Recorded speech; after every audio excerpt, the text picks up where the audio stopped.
development. Being familiar with that era's cutting-edge technology, Cooper was certain that the craft he'd seen was not manufactured on this planet. So I knew that we didn't have any vehicles of that kind, and I was 99 9/10% sure that the Russians didn't have any of that type either. Я боюсь, что Россия даже в 90-е и 2000-е годы не способна вот что-то такое запускать. А уж о 50-х годах давайте не будем.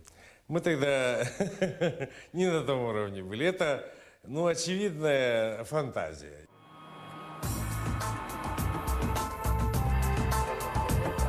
By the 70s, the Russian military began to take the UFO subject very seriously. Поток информации достиг, ну, какого-то уровня, будем говорить, кризисного, что ли. Когда уже замечать эту информацию, вернее, не замечать, было невозможно.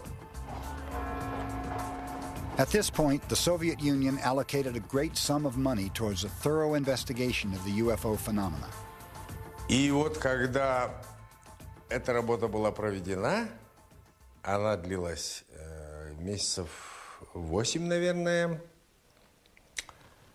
вот тогда начали думать, что здесь действительно что-то есть.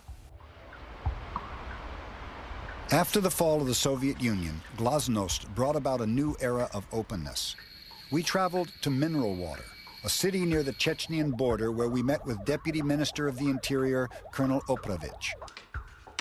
He shared with us a sighting he had while flying in a commercial jet over Russia. He, along with 100 other passengers, noticed a spherical object outside the plane. Этот шар мог молниеносно исчезать, появляться, зафиксироваться на месте, и как бы ощущалось, что она сопровождает наш самолет.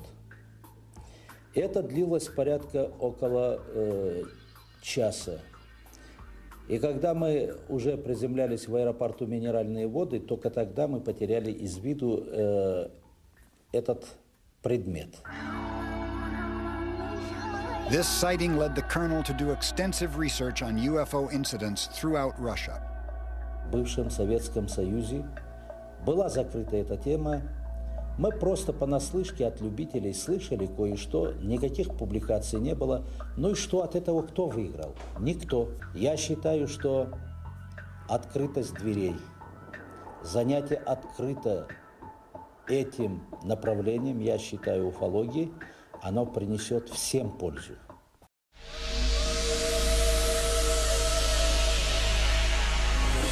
140 miles north of London is Bentwaters, England. In December of 1980, a United States Air Force base armed with nuclear weapons was reportedly the site of a series of UFO encounters over a 3-day period. There's no doubt about it. There's some type of strange flashing red light ahead. It's yellow. I saw a yellow tinge in it too. Weird. It appears that he may be moving a little bit this way. It's brighter than it has been. Yellow. It's coming this way. It is definitely coming this way. Responding to reports of a possible downed aircraft, 3 patrolmen were sent out to Rendlesham Forest to investigate.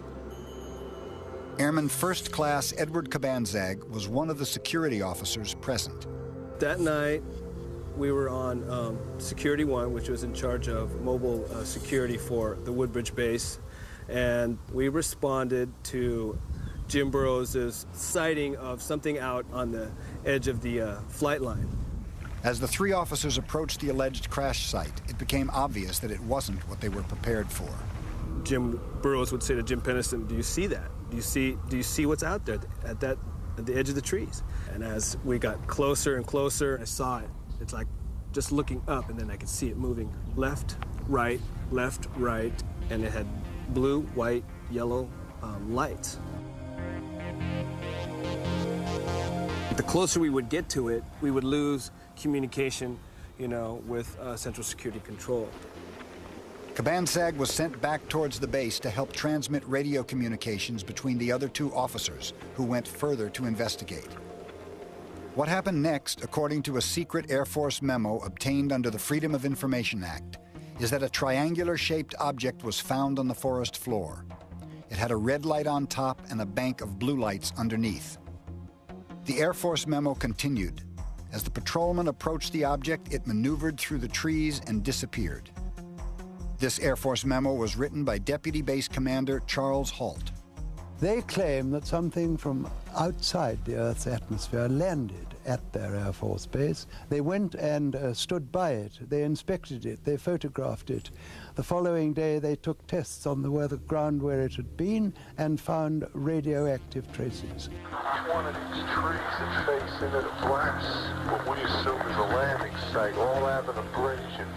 You're right about the abrasion. I've never seen a tree that's, never seen a pine tree that's been damaged react that fast. I've got a bottle to put that in. Yeah, you got a sample bottle? We'll just for the soil. I think it's fairly well known that Colonel Halt and his team examined the landing site very carefully, both the damage to the trees and the 3 indentations found on the forest floor where this metallic craft was seen to land.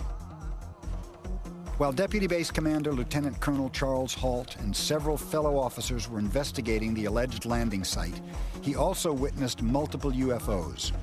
This event was captured on Colonel Halt's own pocket tape recorder. Now we've got an object about 10 degrees directly south, 10 degrees off the horizon.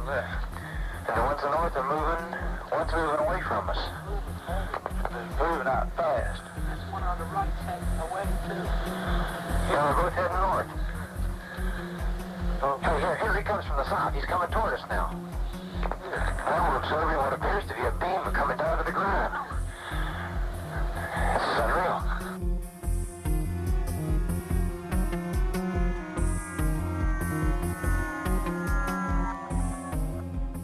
The United States Air Force position is that there was a sighting on the base, witnessed by both high-ranking officers and base security police. However, according to the United States Air Force, military personnel mistook a stationary lighthouse for a UFO.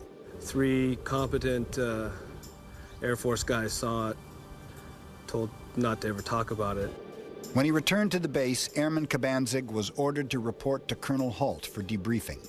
He asked me what I saw out there and what happened, and I believe I told him, and I was told to sign some paperwork stating that what I saw out there was just the beacon that was out there, and that there was nothing out of the ordinary.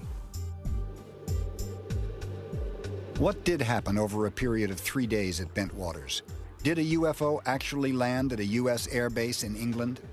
That is one explanation, that it actually happened, as Colonel Halt reported.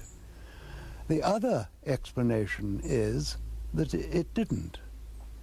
And in that case, one is bound to assume that Colonel Halt and all his men were hallucinating. The British Ministry of Defence's position is that nothing that took place at Bentwaters was of any defense interest. This view is criticized by former Chief of the Defense Staff, Admiral Lord Hill Norton. That the colonel of an American Air Force base in Suffolk and his merry men are hallucinating when there are nuclear-armed aircraft on the base must be of defense interest. If indeed what he says took place did take place, and why on earth should he make it up,